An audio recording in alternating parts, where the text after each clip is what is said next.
Sejam bem-vindos ao nosso programa Pensando Família, um espaço dedicado a você que deseja entender um pouco mais sobre a sua família.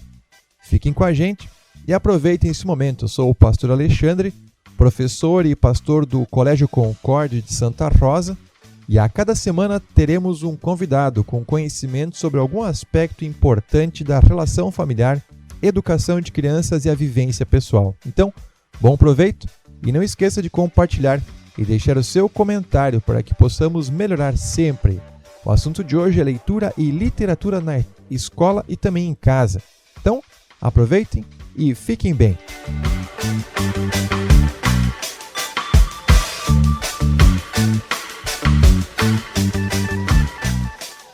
Bem-vindos, queridos ouvintes, a mais um programa de entrevista aqui no Colégio Concórdia.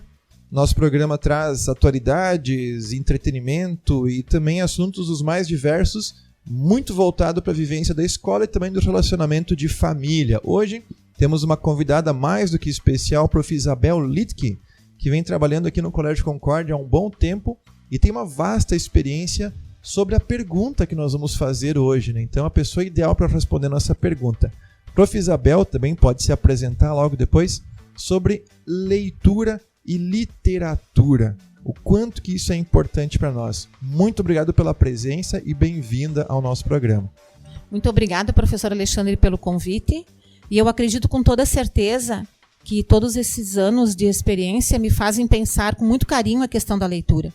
A leitura, com certeza, ela tem uma importância muito grande para nós, dentro de qualquer faixa etária, dentro de qualquer contexto, seja um contexto escolar, um contexto familiar, porque ela nos permite o desenvolvimento e a apropriação do vocabulário, um conhecimento imenso de leitura de mundo, a questão de construção pedagógica, uma construção textual com muita riqueza de vocabulário, uma contextualização das mais diversas áreas possíveis, uma apropriação da linguagem oral e da linguagem escrita, uma possibilidade de conseguirmos, vamos dizer, nos comunicar com várias realidades diferentes que talvez nós não teríamos dentro de um único contexto, conhecer autores, conhecer vivências pelas quais eles possam ter passado ou até mesmo tido conhecimento através de pesquisas.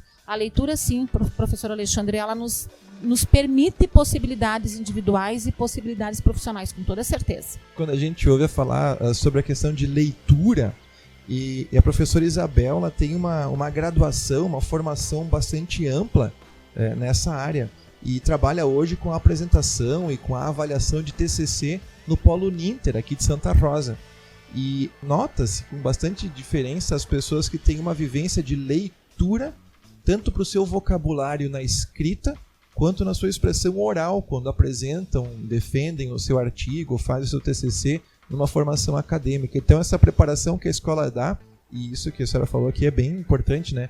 Todo esse crescimento com a leitura, possibilitando diversas coisas na vida, né? Vantagens, inclusive, na vida de quem está à frente, né? Numa apresentação no trabalho ou de se expressar mesmo na sociedade. Com certeza, eu acredito assim, que a partir do momento que a criança passa por um acompanhamento dessa leitura, desde a educação infantil até o ensino médio, ela vai tendo uma evolução na questão da argumentação oral, da argumentação escrita, porque fazer uma leitura livre e uma leitura mediada, ela tem uma diferenciação.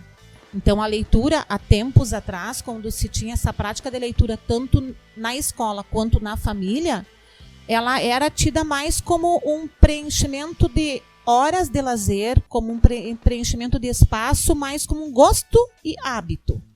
Hoje a gente vê a leitura não desmerecendo este objetivo, porque eu vejo que é importante, mas a gente vê a leitura hoje tendo um objetivo direcionado.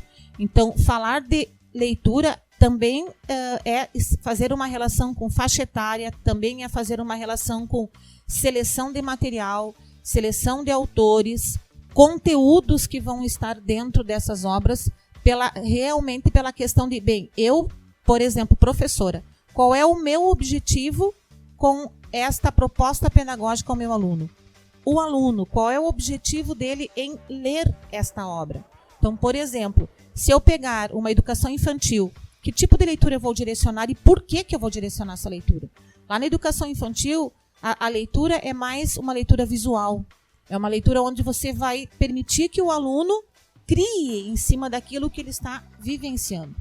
Se eu pegar os anos iniciais, por exemplo, a leitura que eu vou ter lá já é uma leitura de primeiro contato com a escrita. É oralidade, é sonoridade, é contato com a dicção e também a criatividade. Permitir que o aluno crie em cima daquilo que ele está vendo, em cima daquilo que ele está lendo. Se eu pegar a leitura no ensino fundamental e ensino médio, já entra agora um papel mais direcionado do professor. É uma leitura mediada, é uma leitura onde o professor, juntamente com o aluno, ele vai fazendo a leitura, fazendo essa relação de contexto. Por que eu quero? Eu não quero uma leitura só para um tempo, eu quero uma leitura para que ele consiga compreender quem eu sou, da onde eu vim, para eu conhecer minha identidade enquanto pessoa, porque eu faço parte de todo um contexto social, um contexto político, eu venho de alguma coisa. Então, isso muitas vezes, na grande maioria das vezes, os escritores se preocupavam. Eles não escreviam por escrever, eles escreviam buscando retratar o mais próximo possível uma realidade vivenciada, uma realidade pesquisada. Então, fazer uma leitura hoje para a escola, até mesmo para as famílias, é algo direcionado, é algo já conduzido, não é só uma leitura por ler simplesmente. Eu vejo nesse sentido, professor Alexandre. É legal que um tempo atrás as pessoas presenteavam um ao outro com livros, isso era muito bonito. E para tu presentear uma pessoa com um livro, tem que conhecer muito bem a pessoa para acertar no estilo, no gosto da leitura. Não pode simplesmente ir numa banca de revista ou numa livraria e comprar um livro que diz assim faixa etária, infanto-juvenil, infantil, pré-adolescente, adulto.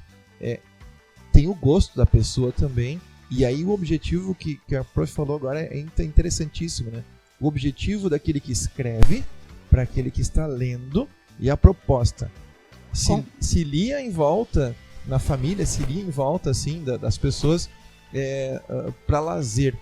Aí a escola agora meio que obriga a leitura. E o livro, se ele está adequado, é bem melhor, né? Com certeza é bem melhor.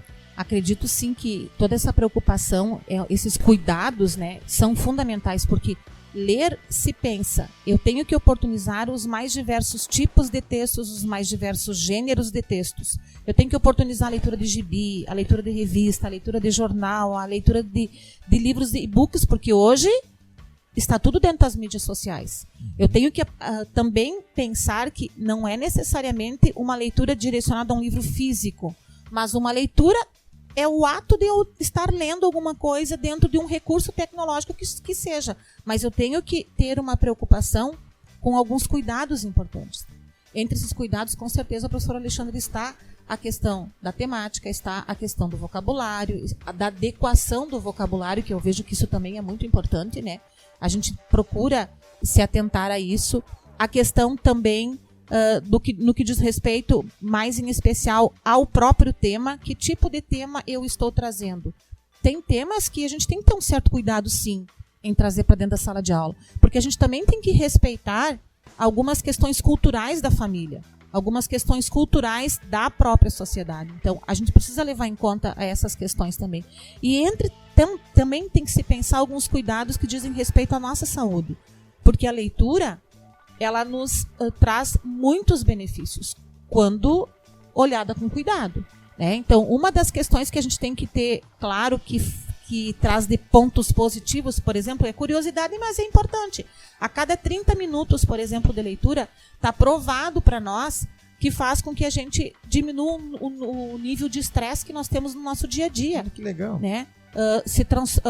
Consigamos trabalhar mais as questões ligadas à nossa ansiedade. A gente tem que procurar observar o lugar que a gente está lendo. Não é ler em qualquer espaço ou em qualquer postura, porque isso também tem a ver com os cuidados físicos e com os cuidados emocionais. Eu não preciso necessariamente estar dentro de uma sala de aula, dentro de um quarto fechado para fazer leitura. Hoje eu posso procurar espaços abertos, eu posso procurar uma praça, eu posso procurar as dependências de um museu, eu posso procurar qualquer espaço que me traga possibilidade de eu me encontrar com o autor, de eu me encontrar com os personagens, que eu possa me identificar e vivenciar.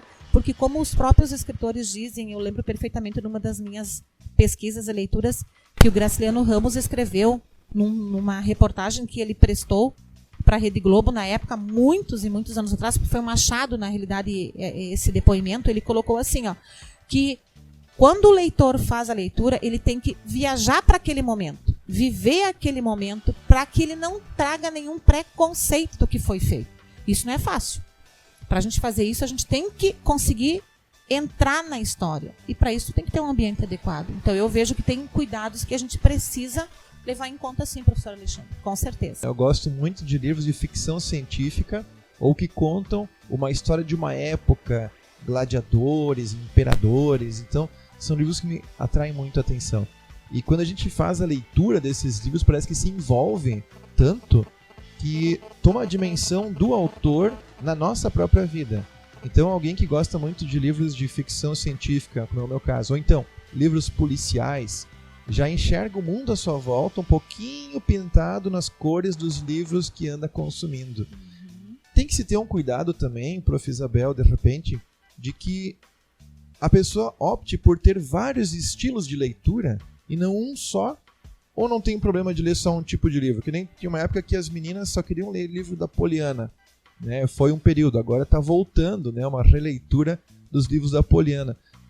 Só livros do Sherlock Holmes, que eram os policiais de uma época, né? Então aquilo era tudo muito procurado, ninguém mais procurava outra coisa dentro de uma faixa etária. É legal ter só um tipo de leitura, ou a diversificação dessas leituras acaba sendo uma coisa bem-vinda para a gente ter várias visões de mundo?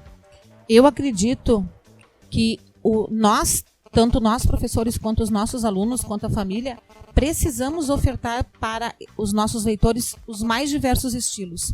Porque o que acontece? Se depender deles, eles vão se apegar exatamente àquilo que normalmente eles se identificam. Só que a gente precisa fazer com que eles perpassem pelos outros estilos para eles conhecerem e verem, será que eu vou gostar mesmo ou não? Né? Aí é que entra o papel do mediador, do professor. Eu não posso gostar daquilo que eu não conheço. É diferente um colega meu dizer para mim, por exemplo, eu li o livro Capitães de Areia e não gostei. Então eu também não vou gostar? Não, eu tenho que me permitir ler trechos da obra, porque isso é algo também muito importante. Não tem uma obrigatoriedade de a gente ter que ler uma obra na sua completude. Isso é algo que a gente tem que desmistificar. Eu posso muito bem pegar trechos de obras e trazer para a discussão esses trechos. E através dessas leituras, dessas discussões, desses trechos, aguçar a curiosidade do aluno e fazer com que ele queira ler. Então, eu acho que isso é uma jogada legal para nós, enquanto escola, por exemplo. Eu tenho certeza de que muitos ouvintes têm dentro de casa vários livros com marca-texto lá nos 30%, nos 60%, até nos 80% de um livro, e não terminaram o livro, porque perdeu o gosto. Às vezes a história começa legal e não consegue terminar com aquele ânimo e se abandona o livro. Achei interessante essa ideia de que se pode ler porções para se fazer o estudo ou em sala de aula, ou mesmo a pessoa que está lendo o livro não lê como uma coisa que seja sofrível. Eu não gostei da história, o desenvolvimento não foi legal, achei que não terminou como eu queria. Não precisa ler até o final, né? Curte aquele momento em que tu leu aquele pedaço. Que tem pessoas que querem fazer coleção de quantidade de livros lidos. Poxa vida, eu acho que não é essa a intenção, mas é que a gente acumule conhecimento e no final acabe colocando isso sempre em prática. Até porque o livro ele vem para nós como se fosse uma leitura do autor do momento em que ele está vivendo, né? Tem situações em que a gente vê livros clássicos que traduzem, na verdade, um momento da sociedade. Então o autor também passa um pouco do contexto que ele está vivendo para criar as suas obras. Com certeza. E dentro dessa perspectiva é que a gente tem essas leituras fracionárias. Tem muitos pensadores que dizem assim, que tu não precisa ler na integridade. Por quê? Porque a leitura tem que ser uma desleitura. O que eles pensam com respeito a essa questão de desleitura? Que quando a gente lê uma obra, com o passar do tempo a gente vai esquecendo. A gente esquece. Tu podes me perguntar, você leu, por exemplo, O Prisioneiro. Eu li. O que você lembra da obra? Eu lembro o que pode ter acontecido, por exemplo, com o INEC lá, mas eu não lembro muito claramente. mas tu tem frações de leitura. O que significa essa desleitura e esse esquecimento? Você esquece aquilo que não foi significativo para ti. Mas se você começar a relembrar, você vai fazer relações, né, dentro dessa questão. Por exemplo, o livro Prisioneiro, ele vai falar sobre a invasão da Polônia e do exército alemão. Que contexto eu consigo puxar lá? O professor está trabalhando sobre essa questão das guerras. Faz um flash de memória ligado a essa obra. Vai ter. Geralmente tem um aluno que já ouviu falar ou que leu essa obra. Aí, nesse momento, você aproveita essas leituras e os outros que vão estar ouvindo essa discussão, esse dialogismo na sala de aula, vão muitas vezes querer saber do que se trata. Né? Tanto que eu penso isso na minha prática, tem livros que, por exemplo, eu li quando eu tinha 15 anos e que eu fiz várias leituras em momentos diferentes da minha vida. Então, o livro não necessariamente eu preciso ter um livro lá que eu li uma vez e nunca mais vou ler. Sim. Eu posso ler várias vezes, só com um olhar diferente dentro da minha maturidade e da busca do meu objetivo, o que eu quero ler dentro dele, né? Eu acho que isso é bem importante também a gente salientar. Não estava no roteiro das nossas perguntas, mas me surgiu uma coisa agora. Prof, acha que está acabando o hábito da leitura pela troca das mídias sociais e as leituras superficiais? Porque tem gente que diz assim, qual é que é o quantitativo de leitura mensal? Aí eu li um monte. O quê? Recadinhos do Facebook ou do WhatsApp? A leitura corrida de palavras acumuladas pode ser que tenha sido muito. Mas o ler um livro com um enredo, com um contexto, com um objetivo, né, num estilo próprio, tem toda uma diferença. E as pessoas estão cansando de ler, porque se coloca um texto grande numa rede social, o pessoal até critica. Lá vem um textão. E a pessoa não lê. Mas o livro carece, né, um tempo maior dedicado. Será que as mídias sociais não estão cansando essa geração do querer ler com mais dedicação? Eu vejo que nós temos um certo preconceito. A gente fala muito isso, que as mídias sociais elas estão nos prejudicando nesse sentido. Eu vejo que não é por este lado. Eu vejo que nós temos hoje um outro tipo de aluno. A gente tem hoje um novo tipo de sociedade. É uma sociedade que quer as coisas para o imediato, ela não quer fazer uma leitura a longo prazo. Ela quer uma leitura curta que preenche um pouco o espaço de tempo. Por exemplo, eu estou numa parada de ônibus aguardando chegar o meu transporte. Eu quero fazer uma leitura curta, que eu consiga capturar o que é necessário.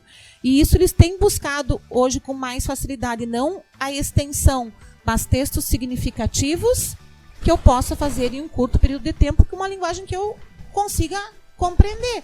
Por isso que a gente tem os mais diversos tipos de texto. Por que eu vou dar um romance? Ou vou dar uma obra de 500, 600 páginas se eu posso dar crônicas ou contos menores que talvez supram as necessidades do aluno e também faça a sociedade, a família e o meu próprio aluno pensar a respeito. Eu vejo que tem diversos recursos hoje que não sejam uma obra tão extensa assim para ser trabalhada. Então eu vejo que a mídia social não é um empecilho. Ótimo. Eu acredito que não seja um empecilho. Ela vem hoje, pelo contrário, ela vem nos auxiliar em muitas situações. E a ideia para o ouvinte também não é que eu tenha o preconceito ou que a nossa ideia é conduzir a nossa discussão para ter certeza de uma ou de outra afirmação. Não, mas é trazer a discussão e ver que tipo de recurso a gente tem e que, como a professora Isabel falou, venha a auxiliar e a trazer novas formas de leitura sem afastar os jovens mesmo da possibilidade de conhecer vários tipos de cultura através da leitura. Isso é extremamente importante. E aí vem a questão do excesso de leitura e o que eu faço com o que eu leio. Tem gente que passa a vida inteira lendo e parece que a vida não muda, fica bitolado ainda, não consegue, parece que crescer no seu pensamento cultural, fica afundado em livros e livros e livros e na vida social tem dificuldade de relacionamento. Na verdade, o que se espera de alguém que passa o tempo inteiro num quarto lendo? Que ela vai ter uma vida social mais divertida, vai ter um entrosamento maior com outras pessoas, cada um tem o seu perfil. Será que a pessoa pode mudar? Esse é a raiz da questão. A gente muda depois que mergulha nas leituras? Olha, professor Alexandre, a gente acredita que sim. Que a leitura é uma das maiores portas abertas que se tem para a questão de eu conseguir amadurecer enquanto pessoa, pensando exatamente nessas experiências que são colocadas dentro das obras, nesses contextos que são colocados dentro das obras. Mas isso vai depender muito do meu grau de maturidade. né? Quanto mais se lê, se subentende que mais recurso de argumentação você vai ter, mais informação, mais sociável você vai ficar, porque você vai ter mais recurso para conversar com alguém. Mas isso vai muito também do temperamento, porque eu preciso encontrar os meus pares, né? De nada adianta eu fazer muitas leituras dos mais diversos níveis possíveis, os mais diversos gêneros possíveis, se eu não vou encontrar um par para trocar. Então eu também tenho que pensar nesse sentido, porque eu vivencio muito isso em sala de aula.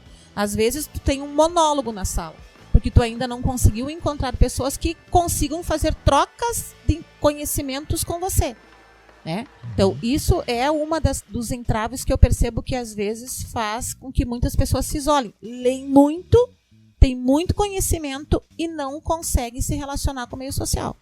Não é o esperado, porque a leitura vem para fazer o caminho inverso. A leitura vem para me possibilitar eu ter recurso de comunicação. Eu me tornar, a leitura é como se fosse uma porta aberta para eu me socializar mais, porque eu vou ter mais instrumento para conversar com o outro, né? Eu vejo que tem exceções, sim, com toda certeza tem, mas são raras, né? A leitura geralmente, ou na grande maioria das vezes, ela vem como algo positivo, e por isso que a gente tem que buscar incentivar essa prática da leitura em todos os momentos, seja em casa ou no ambiente familiar, onde os pais ou as pessoas que circulam essas famílias, né, tenham essa prática de leitura, um momento lá que seja uns 15 minutos, uns 30 minutos do meu tempo diário, onde eu possa fazer a leitura em casa, onde eu possa fazer a leitura no meu trabalho, porque eu vejo que isso é algo que nós poderíamos pensar a nível de gestão de situações empresariais, até mesmo organizar um momento onde as pessoas possam se dedicar à leitura, se dedicar a uma troca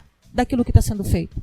Que isso só vem trazer um resultado positivo. Na escola a gente tem procurado fazer isso, mas só na escola não é um ambiente, a gente precisa abrir mais esse leque. É legal essa ideia, como tem a ginástica laboral, para talvez evitar alguma lesão por esforço repetitivo no trabalho de escritório, por que não fazer um momento de leitura e interação nessa leitura? É uma boa ideia, de repente, para quem está nos ouvindo. Mas olha, o que se tem? O Alzheimer, a elasticidade do cérebro é desenvolvida também através da leitura. Uhum. Então, quantas patologias, quantas possibilidades a gente pode se precaver, se prevenir, possibilitando o hábito frequente da leitura, né? Prof. Isabel, que papo gostoso esse aqui. Eu fico tão feliz de quando a gente traz um entrevistado aqui e a pessoa não virou a segunda página da sua folhinha de anotações para poder trazer o assunto para esse momento de entrevista e de interação. Do fundo do coração, obrigado mesmo, né, pela disponibilidade. Eu sei que seu tempo também é restrito, tem tantas coisas para fazer, tantas atividades para desenvolver. Mas que bom que tirou um tempinho para conseguir vir aqui, interagir um pouquinho com a gente e trazer para o pessoal que está nos escutando um pouco desse conhecimento que é tão amplo da parte da literatura, tão necessário e faz uma diferença gigantesca na nossa vida.